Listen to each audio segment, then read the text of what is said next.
Intimacy is the most dangerous battlefield of power. In the space where two bodies meet, where masks are supposed to fall and vulnerability is shared, the architects of absolute control discovered their most effective laboratory. Because a lover has access to what no counselor, general, or spy can reach. The moments when defenses are down, when the leader is human rather than a symbol, when secrets are whispered in the dark. This access turns each lover into a potential threat or a potential instrument. And the masters of power learned centuries ago that the difference between the two is not love or its absence, but the degree of control they can exert over the emotional landscape of the person sharing their bed. History is full of lovers who were destroyed precisely because they allowed themselves to love genuinely, because they believed that physical intimacy guaranteed emotional security, because they did not understand that for certain types of leaders, love is not a shared experience, but a tool that must be sharpened, calibrated, and applied with the same coldness with which any other instrument of domination is handled. Cleopatra of Egypt understood this dynamic with a clarity that defies the thousands of years that separate us from her. Popular narrative depicts her as a seductress who used her beauty to manipulate powerful men. But this interpretation is a grotesque simplification that completely misses the point. Cleopatra's true mastery was not in her physical appearance, which according to all historical accounts was pleasant, but not extraordinary. It was in her understanding that the most powerful men in the world, precisely because they had reached such heights, lived in gilded cages where every interaction was transactional, every word calculated, every relationship contaminated by political agendas. Julius Caesar and Mark Antony were not simply powerful men. They were prisoners of their own power, constantly surrounded by people who saw them as means to an end, who flattered them out of fear or ambition, who could never relate to them as human beings, but only as symbols of authority. Cleopatra offered something no amount of wealth or military conquest could buy, the illusion of being seen as a man rather than as an emperor. But here lies the brilliance of her method. It was a meticulously crafted illusion, not genuine authenticity. Cleopatra spoke multiple languages fluently, was educated in philosophy, history, and rhetoric, and could discuss military and political strategy with the sophistication of any general or statesman. When Caesar or Antony were with her, they experienced stimulating intellectual conversations with someone who seemed to see them as equals, who appeared fascinated by them as individuals rather than dazzled by their position. She created a space where they could lower their guards, where they could be vulnerable, where they could confess doubts and fears they could never admit to their own advisors. And in those moments of seemingly shared vulnerability, when the most powerful men in the world felt safe being human, Cleopatra was working. Each confession was information. Each moment of weakness was a potential leverage. Each shared intimacy was a strategic asset that could be deployed when necessary for Egypt's interests. What makes this particularly fascinating is that Cleopatra probably felt genuine affection for both men. The most effective manipulation does not require complete emotional coldness. It requires the ability to maintain multiple realities simultaneously. You can feel genuine affection for someone while simultaneously using them as an instrument for your broader goals. You can sincerely enjoy their company while calculating how each interaction advances your agenda. This multiplicity is not hypocrisy in the ordinary sense. It is a psychological sophistication that recognizes that human beings are complex enough to contain contradictory motivations, that affection and instrumentalization are not mutually exclusive. And this ability to operate on multiple levels simultaneously is what separates truly master manipulators from clumsy amateurs. Amateurs believe that manipulation requires pretending to feel emotions they do not feel. Teachers understand that genuine emotions can be the most effective tools of manipulation, as long as you maintain enough internal separation to prevent those emotions from compromising your strategic objectives. Catherine the Great of Russia brought this dynamic to an even more refined and systematic expression. During her long reign, Catherine had a succession of official lovers, each carefully selected not only for physical attraction or personal compatibility, but for their political usefulness and psychological manageability. The pattern was consistent. Catherine identified a young man, generally of lower nobility, but talented and ambitious, someone smart enough to be useful, but not so powerful as to be an independent threat. She elevated him from obscurity to prominence, granting him titles, lands, and positions of royal authority. And in the process of this elevation, she created complete dependence. Everything the lover had, everything he was in terms of social status and political power, derived directly from Catherine. She was simultaneously his lover, his benefactor, and his empress.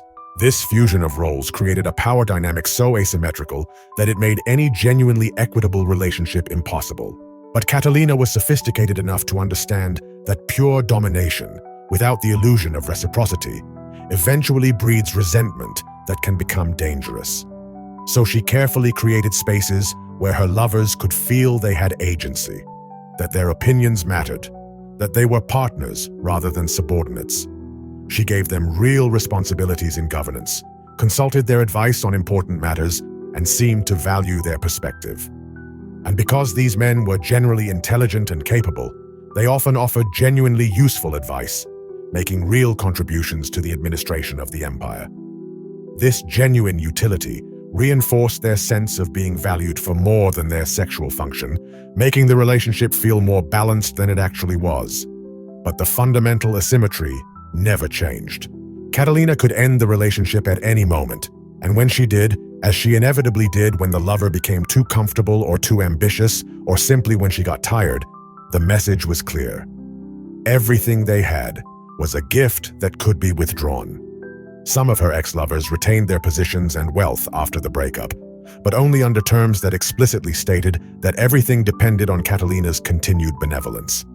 The case of Grigory Potemkin, his most famous lover, and possibly the only one with whom he had something close to an equal relationship, illustrates both the possibilities and the limits of this dynamic.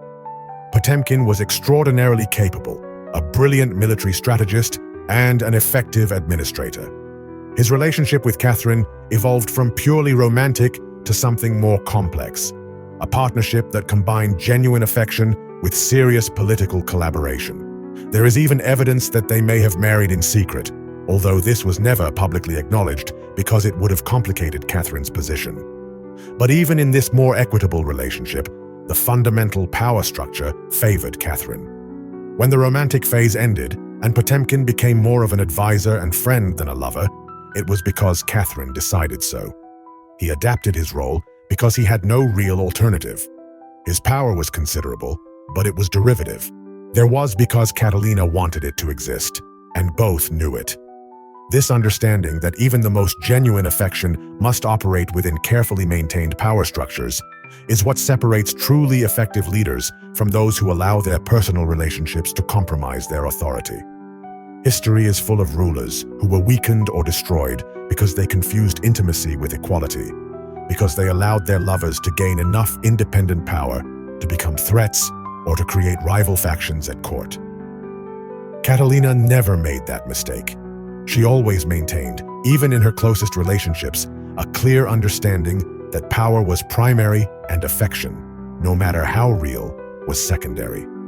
And this hierarchy was communicated not through explicit statements, but through consistent actions, through decisions that reminded everyone, including her lovers, that she was the empress first and the lover second, and that any conflict between these roles would always be resolved in favor of her interests as a ruler.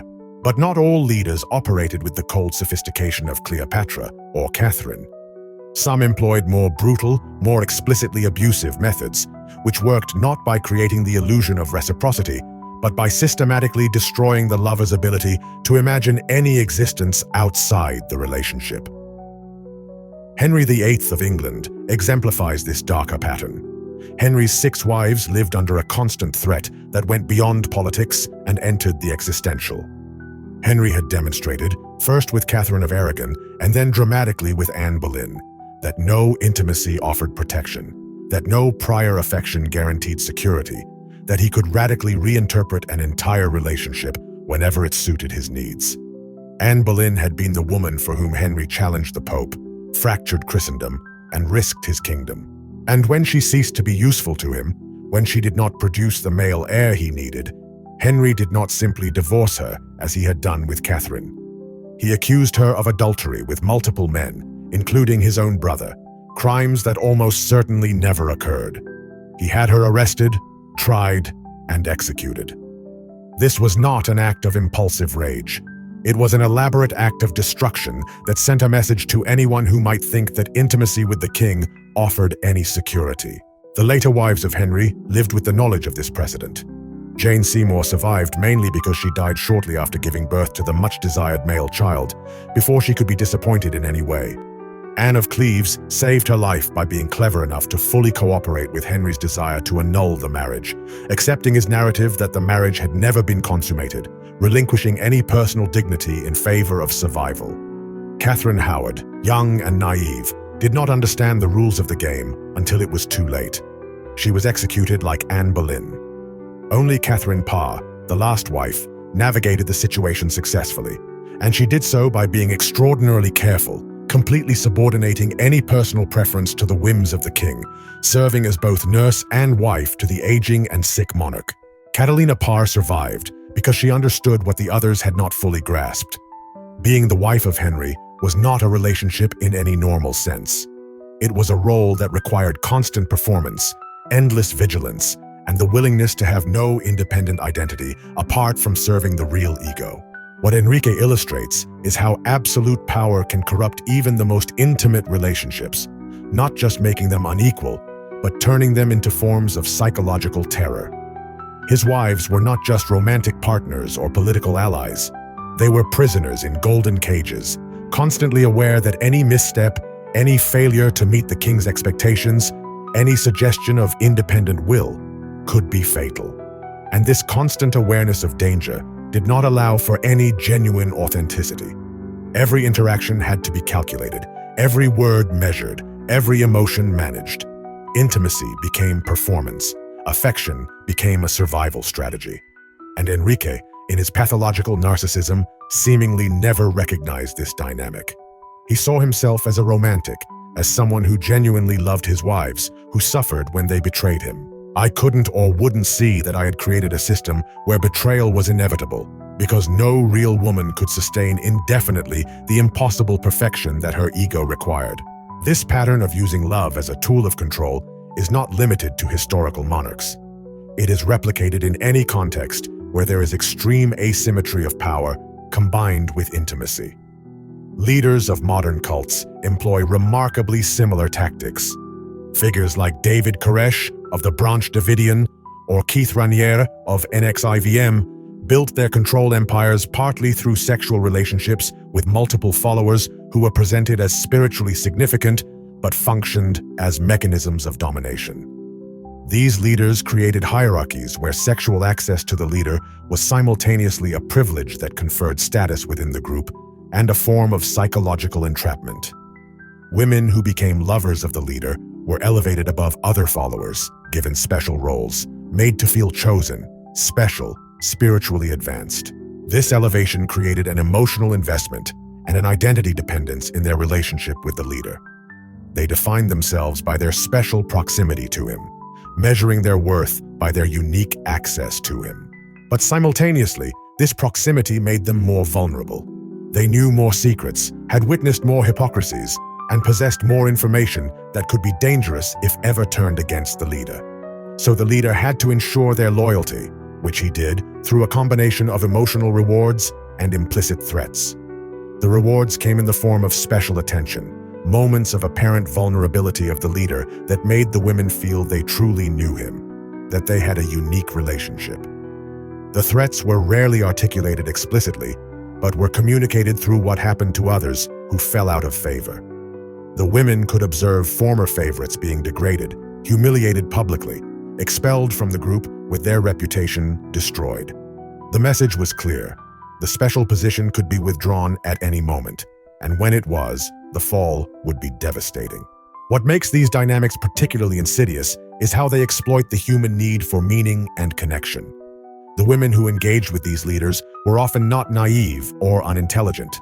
Many were educated, successful, seeking something deeper than what their conventional lives offered. And the leader offered precisely that, a narrative where they were not simply professionals or consumers or anonymous citizens. but participants in something important, chosen for a special purpose. The sexual relationship was framed as transcendent, as part of a spiritual or revolutionary mission, as something that went beyond mere physical gratification. And because women wanted to believe in this elevated narrative, because it offered meaning in a world that often feels meaningless, they collaborated in their own exploitation. They reinterpreted behaviors that in any other context would be recognized as abusive or manipulative, as evidence of the special intensity or importance of the relationship. This capacity for reframing, to turn exploitation into transcendence, is perhaps the most powerful tool in the manipulator's arsenal. Because once you have convinced someone that their suffering is meaningful, that their submission is enlightenment, that their lack of autonomy is freedom, then you no longer need to force compliance. They will do so voluntarily, defend it fiercely, protect it from external criticism, because criticizing the system is now criticizing their own identity, questioning the choices that have defined their lives. And the most effective leaders understand how to create these reframing narratives, how to take the basic structure of domination and exploitation and wrap it in language of love, purpose, choice. They are not forcing anyone, they insist. Every person is here voluntarily, choosing to participate, benefiting from the special relationship. And technically, this may be true. People stay because they choose to stay. But this choice has been carefully constructed through the systematic manipulation of the person's emotional, psychological, and social environment until the alternatives to staying become unthinkable. In contemporary corporate contexts, these dynamics are often replicated in subtler but equally problematic ways. The boss who begins a relationship with a subordinate immediately creates a situation where genuine consent is questionable because the power asymmetry is too great. But beyond the issue of initial consent, the ongoing relationship often operates according to familiar patterns.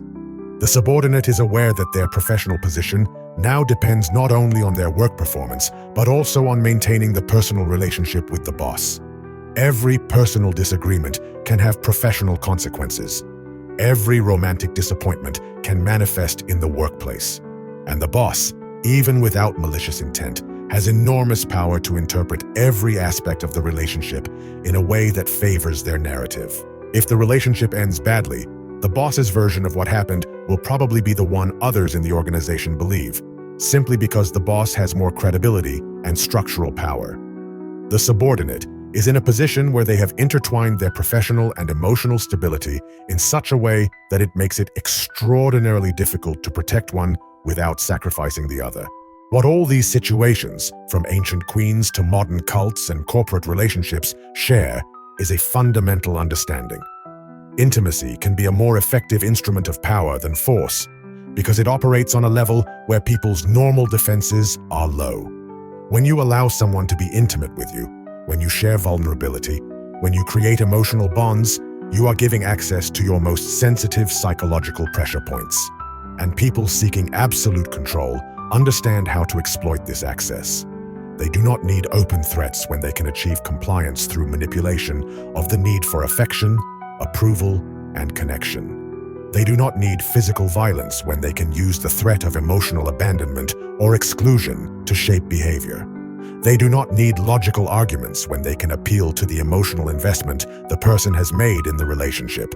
And perhaps the darkest thing is that the most effective manipulators often do not see themselves as manipulators.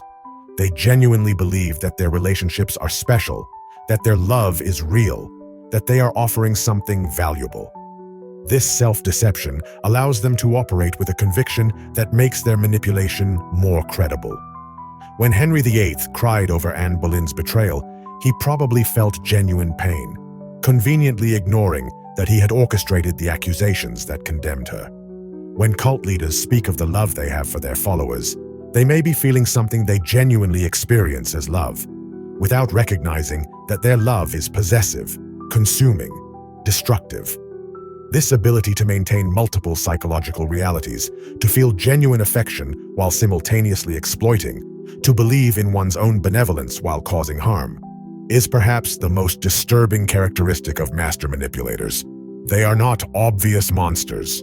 They are people who have learned to integrate their need for control with their need to see themselves as lovers, benefactors, as special. The question this raises is not simply historical or abstract.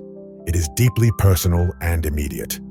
In your own relationships, particularly those where there is some asymmetry of power, whether professional, financial, social, or emotional, how much of what you experience as love is genuinely reciprocal, and how much is structured by underlying power dynamics? When have you used your position of greater power, consciously or unconsciously, to shape the behavior of someone more intimate? When have you been the subordinate in such a dynamic, interpreting your lack of options as choice, your submission as devotion? The techniques employed by Cleopatra, Catherine, Henry, and modern cult leaders are not arcane secrets. They are universal human patterns, simply brought to their most extreme and conscious expression. The difference between a healthy relationship with natural and inevitable power imbalances and one that crosses into manipulation is not always clear. It depends on whether the person with more power recognizes and actively tries to mitigate that imbalance, or if they exploit it for their own ends while convincing themselves that it is love. And the most troubling question of all, if you discovered that you have been operating closer to the second pattern than the first, would you have the honesty to acknowledge it, the humility to change it, or would you find ways to reinterpret your actions as justified, as necessary, as evidence of a special kind of love that others simply cannot understand? Because that capacity for self-deception, that ability to turn exploitation into a narrative of meaning, is not exclusive to kings and cult leaders. It is available to anyone who has power over another and prefers to maintain that power rather than honestly examine what they are doing with it.